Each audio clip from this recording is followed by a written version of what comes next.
Donc, on va se focaliser sur une forme particulière d'insuffisance respiratoire basse. C'est celles qui sont dues à Pseudomonas aeruginosa. Et la question qui m'était posée, c'est quand traiter ce type d'infection respiratoire basse. Et comme vous en doutez, la question n'est pas si simple que ça.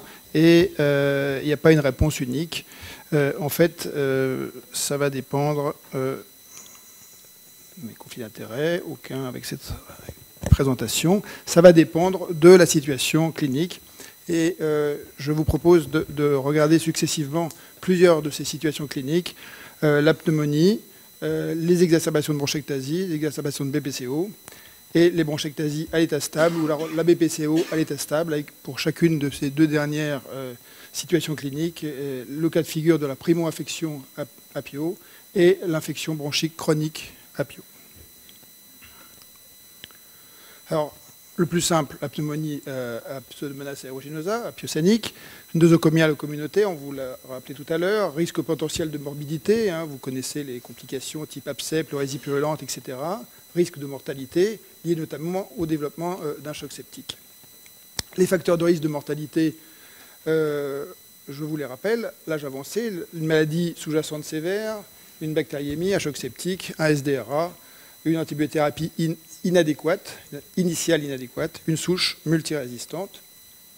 Et un des points importants, c'est le retard de prescription de cette antibiothérapie. Donc la survie est impactée par l'initiation précoce d'une antibiothérapie active sur le PIO. Et donc il faut débuter l'antibiothérapie sans tarder. Antibiothérapie adaptée si le PIO est déjà identifié, et antibiothérapie empirique comprenant le Pseudomonas aeruginosa dans le spectre d'activité d'antibiotiques en cas de présence de facteurs de risque. Et ces facteurs de risque, il faut les avoir à l'esprit: bronchectasie, mucoviscidose, même si c'est hors du cadre, BPCO, colonisation préalable à Pseudomonas aeruginosa. Et il faut faire précéder cette antibiothérapie empirique par un prélèvement microbiologique qui permettra d'identifier le germe et de tester sa sensibilité aux antibiotiques. Donc ça, c'est une situation simple. Je vous rappelle ici les seuils diagnostiques selon le type de prélèvement. On ne va pas s'apesantir là-dessus. On passe maintenant à l'exacerbation de bronchectasie. Alors là, on a des définitions qui sont un petit peu variables. Je vous propose de suivre celle qui est proposée par la World Bronchiectasis Conference il y a quelques années. Détérioration de 3 des signes suivants pendant au moins 48 heures, de au moins 3 des signes suivants pendant au moins 48 heures, tout volume, épaisseur des crachats, purulence des crachats, dyspnée ou mauvaise tolérance à l'exercice, fatigue ou malaise, hémoptysie, et un clinicien qui détermine qu'une modification de traitement est requise.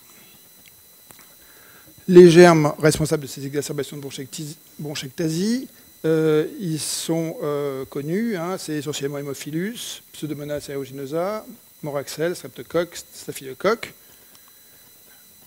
L'ordre de prépondérance va dépendre évidemment des périodes et des pays. Alors, pour répondre spécifiquement à la question quand traiter, on n'a pas grand-chose à se mettre sous la dent, si vous me permettez l'expression.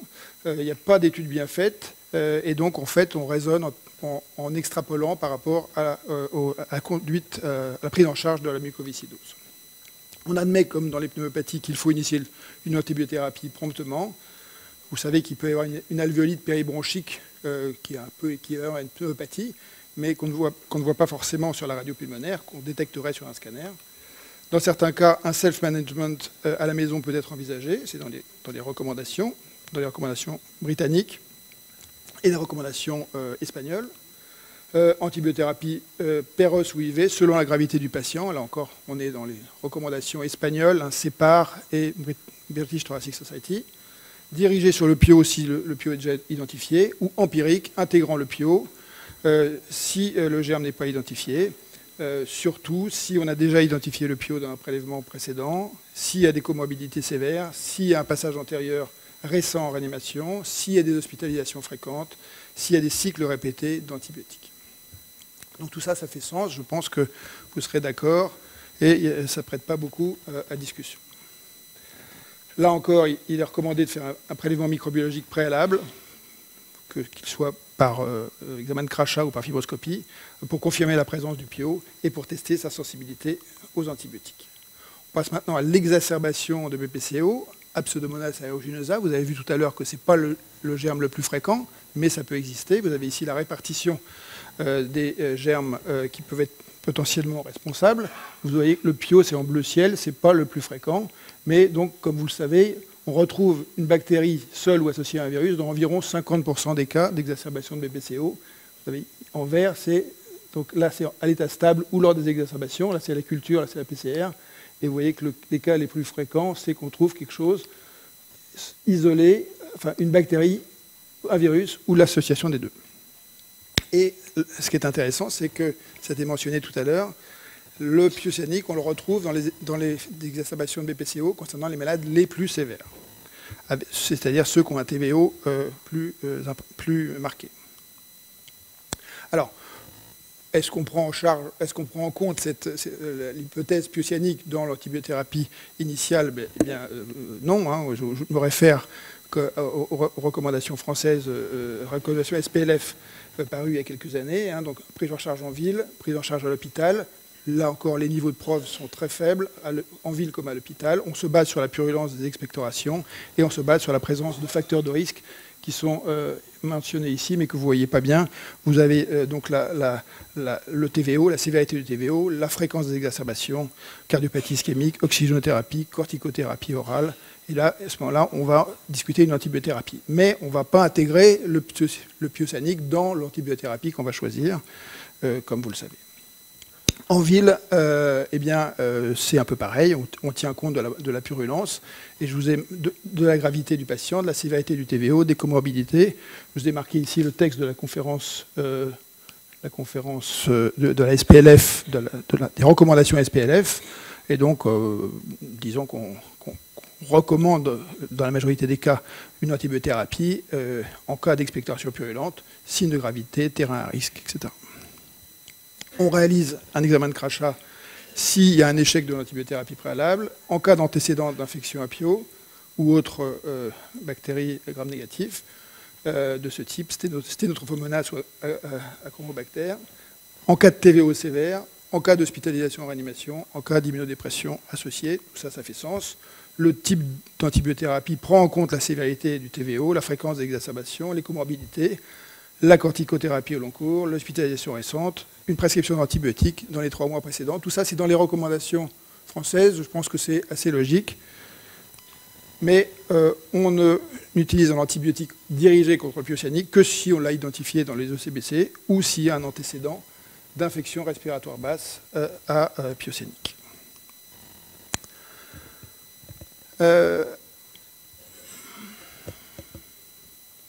On passe maintenant à la partie bronchectasie à l'état stable, hors mucoviscidose, avec 2 cas de figure, la primo-infection ou l'infection bronchique chronique. Voilà, ça se complique un petit peu, je trouve.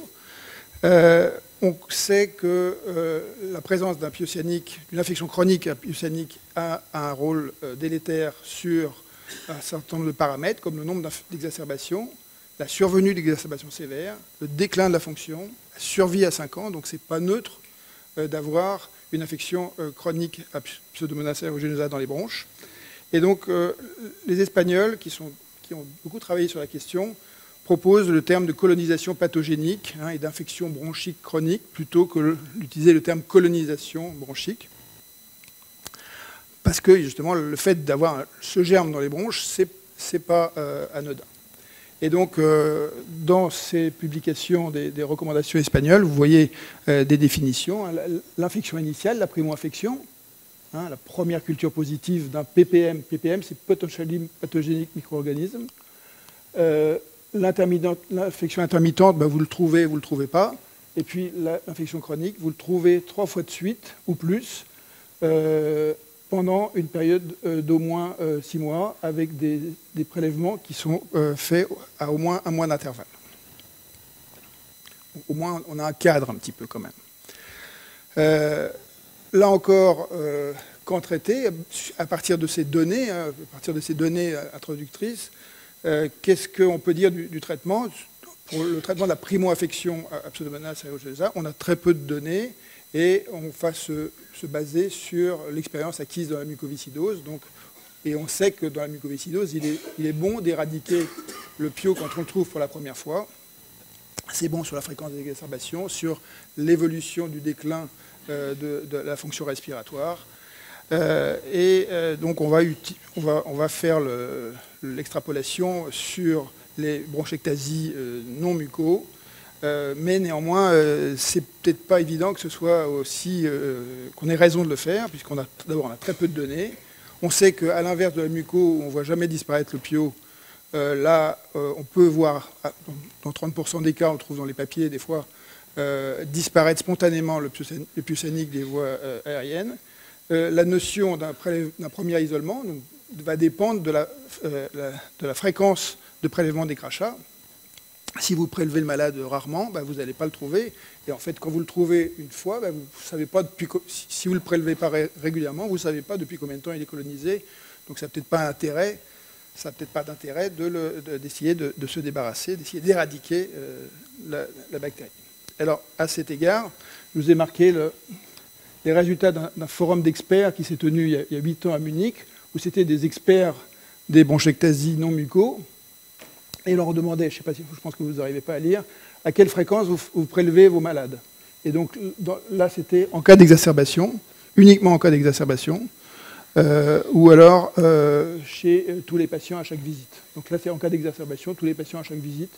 Et donc vous voyez que si on ne fait que lors des exacerbations, ce prélèvement, on risque de tomber à côté et de ne pas détecter la primo-infection à Pseudomonas. Alors, néanmoins, malgré toutes ces réserves que je viens d'énoncer, les recommandations qu'on va voir convergent pour recommander l'éradication. On trouve un Pseudomonas dans les voies aériennes d'un malade avec bronchectasie hors muco. Il est recommandé d'essayer de débarrasser le malade. Définition, on peut suivre la définition espagnole de l'éradication. Absence de culture positive à ce germe sur au moins 3 ECBC fait à au moins 1 mois d'intervalle sur une période de 6 mois. Ça fait sens. Recommandation espagnole, recommandation ERS. Recommandation espagnole, c'est ciprofloxacine pour 3 semaines ou ciprofloxacine plus antibiothérapie inhalée pour 3 mois si bronchectasie sévère avec des scores, le score IFACE, là, le score de sévérité de la bronchectasie. Nous, on n'aime pas trop cette approche avec des quinolones, mais enfin, les recommandations sont là. ERS, les recommandations sont jugées faibles, de niveau faible, avec un très faible niveau de preuve. Donc on lit ensemble ces recommandations. Est-ce que c'est bénéfique? On suggère que les adultes avec DDB et une primo-infection à pio devraient recevoir un traitement d'éradication avec un niveau faible de preuve, et de ne pas traiter ceux qui n'ont pas un piocénique, ceux qui ont un autre germe qu'un piocénique. Et vous avez ici les recommandations ERS. Donc vous trouvez, ils isolaient un piocénique pour la première fois, et vous avez, là ils ne se mouillent pas sur le type d'antibiothérapie, et comme ce n'est pas la question qu'on me pose, c'est le type d'antibiothérapie, on va pas insister là-dessus, mais globalement, on peut commencer par les quinolones ou des formes intraveineuses, ou alors des quinolones et des quinolones ou des formes intraveineuses associées à un traitement inhalé. Donc, il y a plusieurs choix possibles. On passe maintenant aux recommandations britanniques, hein, British Thoracic Society. Là encore, il est recommandé en cas de primo-infection de DDB hors muco de traiter, d'offrir la possibilité d'une éradication avec quand même un bémol, puisque là, il faut introduire la notion d'une détérioration clinique. S'il y a une détérioration clinique, oui, on offre une éradication, en commençant par les quinolones en première ligne et en seconde ligne un traitement intraveineux, suivi de forme nébulisée. On n'en parle pas, ce n'est pas le sujet. Et chez les malades qui ont une bronchectasie stable, là, ils font intervenir une discussion avec le patient pour savoir si, en lui expliquant les avantages et les inconvénients de cette approche. On passe maintenant, donc deuxième volet, c'est plus la primo-infection, c'est l'infection bronchique chronique, hein, BCI, que je vais appeler BCI, BCI, à PIO, Hein, donc l'objectif, c'est de réduire la densité bactérienne pour casser le cercle vicieux de Cole, que vous connaissez bien, par conséquent diminuer le déclin clinique et fonctionnel qu'on va observer chez les patients. Les recommandations espagnoles, antibiothérapie adaptée, donc c'est une recommandation forte, niveau de preuve modéré, voie inhalée supérieure à la voie systémique, et la voie inhalée, c'est dans l'ordre alphabétique, hein, je n'ai pas choisi lequel, astréonam, colimycine, ciprofloxacine, gentamicine, tobramycine, sans supériorité d'un schéma par rapport à l'autre, et aussi longtemps que possible, tant que le ratio risque-bénéfice reste favorable. Les recommandations ERS sont un peu différentes puisqu'elles font intervenir la notion de fréquence d'exacerbation. Donc on limite l'utilisation d'antibiotiques aux patients qui font plus de 3 exacerbations par an.